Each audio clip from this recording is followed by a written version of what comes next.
राहुल गांधी को रोकने के लिए चार चार जिलों में लेटर जारी कर दिया गया है।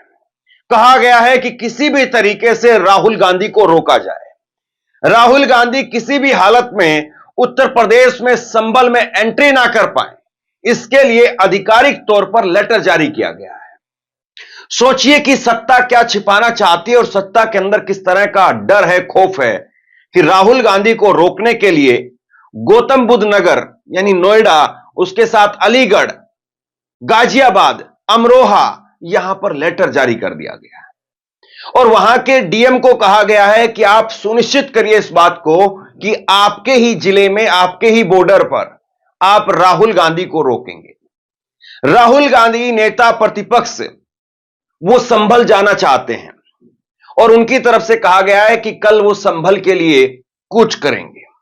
अब देखने वाली बात यह होगी कि संभल में राहुल गांधी की एंट्री होती है या कल एक जबरदस्त तरीके से टकराव देखने को मिलेगा बॉर्डर पर। खबर आप देखिए। संभल डीएम बोले राहुल गांधी यूपी न आए, गौतम बुद्ध नगर गाजियाबाद के कमिश्नर को लिखा लेटर, कहा मूवमेंट पर नजर रखें।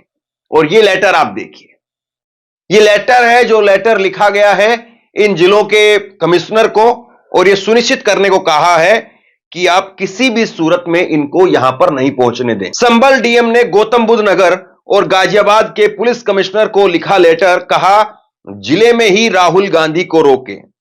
संभल के डीएम राजेंद्र पेंसिया ने गौतम बुद्ध नगर, गाजियाबाद के पुलिस कमिश्नर और अमरोहा बुलंदशहर के एसपी को लेटर लिखा है जिसमें उन्होंने लिखा है कि 4 दिसंबर को राहुल गांधी के संभल आने का कार्यक्रम प्रस्तावित है। इस समय संभल संवेदनशील है, इसीलिए राहुल गांधी के मूवमेंट पर नजर रखी जाए और उन्हें अपने ही जिले की सीमा में रोकने की व्यवस्था की जाए। क्या डर है ऐसा? एक नेता चला जाएगा, एक नेता बात करेगा, एक नेता वहां पर जाकर के लोगों से मुलाकात करेगा, उनके आंसू पूछेगा, क्योंकि बार बार संभल के अंदर यह कहा जा रहा है कि पुलिस ने गोली चलाई और उस गोली के अंदर 4 मुस्लिम नौजवानों की मौत हो गई और उसके बाद में करीब करीब दर्जनों भर मुसलमान वो जेल की सलाखों के पीछे डाल दिए गए। और कई इंटरव्यू ऐसे आए, न्यूज लॉन्ड्री ने एक रिपोर्ट की, अवधेश कुमार वहां पर रिपोर्टर है न्यूज लॉन्ड्री के, और उन्होंने एक रिपोर्ट की। उन्होंने कहा कि उनसे एक रिपोर्टर से जो है वो एक मुस्लिम शख्स जो है जिसके पैर में गोली लगी हुई थी, उसने कहा कि पुलिस मुझ पर दबाव डाल रही है, पुलिस कह रही है कि किसी भी तरीके से तुम 10 लोगों के नाम ले दो। किसका नाम लूं मैं? तो जब ऐसे हालात बन गए हैं, कैमरे पर वो लड़का जो है वो बिलख रहा है, रो रहा है और कैमरे पर वो लड़का कह रहा है कि पुलिस बार बार जो है मुझे इस बात के लिए प्रेशर कर रही है, बार बार ये कह रही है कि तुम नाम लो। और वो पुलिस वालों की तरफ देखता है, वो लड़का डरा हुआ, सहमा हुआ है वो। और उसके बाद में खबर यह आई कि उस लड़के को अलग थलग कर दिया गया, दूर कहीं पर जो है शिफ्ट कर दिया गया।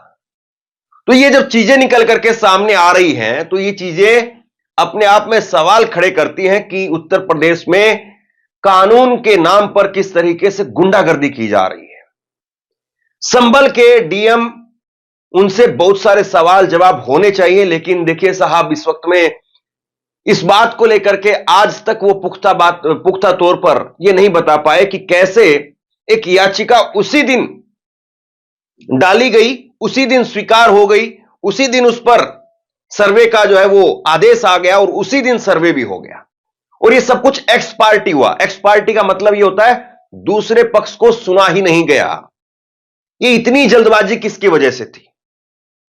कायदे से अगर संभल की जांच हो जाए और ये संभल के पूरे प्रकरण की जांच हो जाए तो ना जाने इसके लपेटे में कौन कौन आएगा।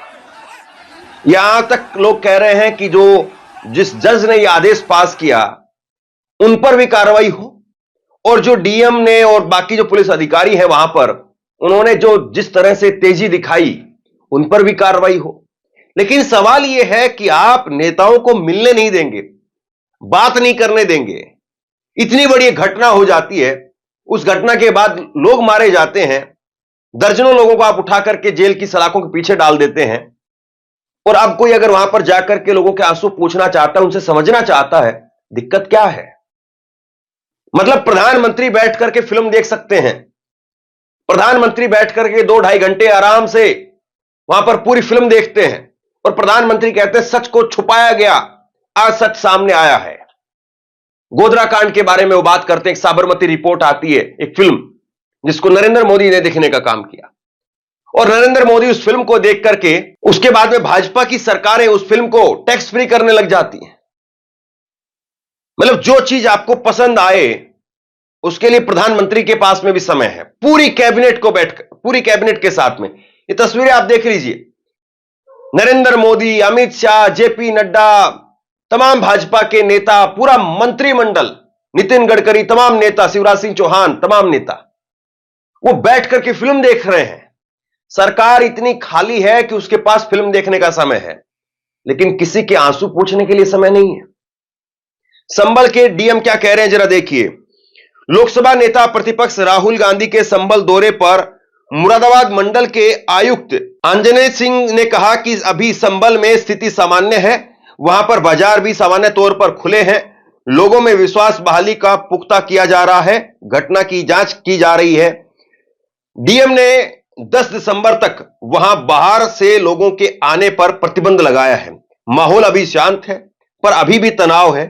अगर कोई बाहर से आता है तो उत्तेजना के वशीभूत कुछ भी होने की संभावना जताई जा गई है। हम सबसे निवेदन कर रहे हैं कि फिलहाल अभी संभल ना आए ताकि हमें पूरी तरह से शांति बहाली करने में आसानी हो। माननीय नेता विपक्ष राहुल गांधी से निवेदन किया जा रहा है कि अपना कार्यक्रम रद्द कर। अब बताइए, वो राहुल गांधी से निवेदन कर रहे हैं, क्या वो अपने आप को उस स्थिति में पा रहे हैं जिसमें वो उनसे सवाल ना पूछे जाएं? सवालों के कटघरे में तो डीएम साहब भी हैं, बताइए आप।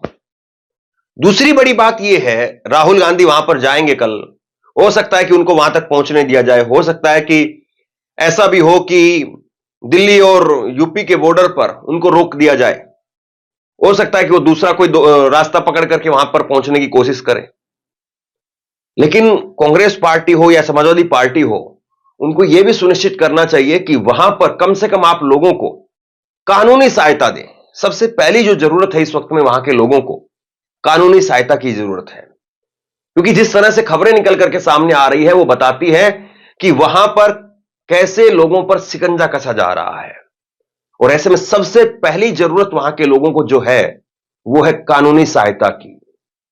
तमाम पार्टियों को वहां पर लोगों को मुहैया कराना चाहिए, वकीलों को मुहैया कराए, कानूनी जानकारों को मुहैया कराए, ताकि वो उनको सही से दिशा निर्देश दे सके कि क्या उनको करना है, किस तरीके से करना है, ताकि कोई भी निर्दोष उसको जो है वो पुलिस अपने शिकंजे में ना ले पाए। आज लोकसभा के अंदर अखिलेश यादव ने इस मोर्चे पर सरकार को घेरने का काम किया। अखिलेश यादव ने कहा कि संभल हमेशा से हिंदू मुस्लिम एकता की वजह से जाना पहचाना जाता रहा है, लेकिन आज जो कुछ हो रहा है उसके पीछे पूरी क्रोनोलॉजी अखिलेश यादव ने खोल करके रख दी। संभल में एक याचिका डाली गई, कोर्ट ने दूसरे पक्ष को, अध्यक्ष महोदय सुनिए, ये सुनना चाहिए, हम यूं ही नहीं कहते थे, तो संक्षिप्त में बोले। अध्यक्ष महोदय, हम यूं ही नहीं कहते थे कि संविधान ये मानती नहीं सरकार, हम यूं ही नहीं कहते थे कि संविधान नहीं मानती। जो प्लेसेस ऑफ वर्शिप एक्ट है, प्लेसेस ऑफ वर्शिप एक्ट है, हम बनते तो बहुत कुछ हैं। अखिलेश यादव ने कहा यह सब कुछ हो रहा है दिल्ली और लखनऊ की लड़ाई की वजह से। दिल्ली और लखनऊ में लड़ाई लगी हुई है। ये लड़ाई दिल्ली और लखनऊ की है। No please. कभी दिल्ली पहुंचे थे जिस रास्ते, वही लखनऊ वाले उसी रास्ते पहुंचना चाहते हैं। इसके बाद में अखिलेश यादव ने पत्रकारों को संबोधित किया संसद से बाहर निकल करके, और उन्होंने कहा कि सरकार को जहां पर देखना चाहिए सरकार वहां नहीं देख रही है। सरकार जो है वो कैलाश मानसरोवर पर्वत पर देखे कि वहां पर चीन किस तरीके से अपना हस्तक्षेप लगातार बढ़ाता जा रहा है। जहां पर असलियत में जरूरत है वहां पर आप नहीं जा रहे हैं। रास्ता जो कभी दिल्ली वालों ने अपनाया था वही यूपी वाले अपनाना चाहते हैं। और कितना खोदोगे आप, कितना खोदोगे आप? हर जगह खोदना चाहते हो। अरे जो दिखाई दे रहा हो उसकी तरफ तो जा ही नहीं रहे हो, मानसरोवर की तरफ भी चलो। वहां पे कैलाश पर्वत है, वो भी आए। और याद रखना, मैं आज कह रहा हूं आपको, आप भी हो सकता है चले जाए, हम भी चले जाए। एक दिन वो आएगा कि वो देश आपको कभी जाने नहीं देगा, वहां पर दर्शन करने लिए भी नहीं जाने देगा। तो उस तरफ कोई नहीं जा रहा। क्या मानसरोवर के बारे में नहीं सोचना चाहिए? कैलाश पर्वत के बारे में नहीं सोचना चाहिए? उसके बारे में कौन सोचेगा? आप यहाँ खोद रहे हो, खोद इसलिए रहे हो क्योंकि ये भाईचारा खत्म करना चाहते हैं। सब भाईचारा खो देंगे। अब कुल मिलाकर के बात यह है कि विपक्ष संभल के मुद्दे को अखबारों में, टीवी में, संसद में या सोशल मीडिया के जरिए जरूर उसको उठा रहा है, लेकिन जमीन पर अगर विपक्ष के नेता उतरते हैं, इससे पहले समाजवादी पार्टी का डेलीगेशन जाने की कोशिश करता है, उसको रोक लिया गया। कांग्रेस पार्टी के नेता लखनऊ से जाने की कोशिश कर रहे थे, कांग्रेस के अध्यक्ष वहां पर, उनको भी रोक लिया गया। राहुल गांधी को पुलिस कल कैसे हैंडल करती है, राहुल गांधी वहां पर पहुंच पाते हैं या नहीं पहुंच पाते हैं, किस तरह से टकराव होता है, देखने वाली बात रहेगी। बहरहाल आप लोग बताइए कि क्या राहुल गांधी को वाकई वहां जाना चाहिए, या अभी जैसा डीएम कह रहे हैं 10 दिसंबर तक नहीं जाना चाहिए? और इस बात की क्या गारंटी है कि डीएम जो आज कह रहे हैं कि 10 दिसंबर तक रोक है, उसके बाद में आप आ जाइए, तो 10 दिसंबर की तारीख 20 दिसंबर कर दी जाए? आप क्या सोचते हैं, नीचे कमेंट बॉक्स में लिख करके जरूर बताइए। इस वीडियो को शेयर कीजिए और इसी तरह की तमाम खबरों के लिए ऑनलाइन न्यूज इंडिया को सब्सक्राइब कीजिए। आपका बहुत बहुत धन्यवाद।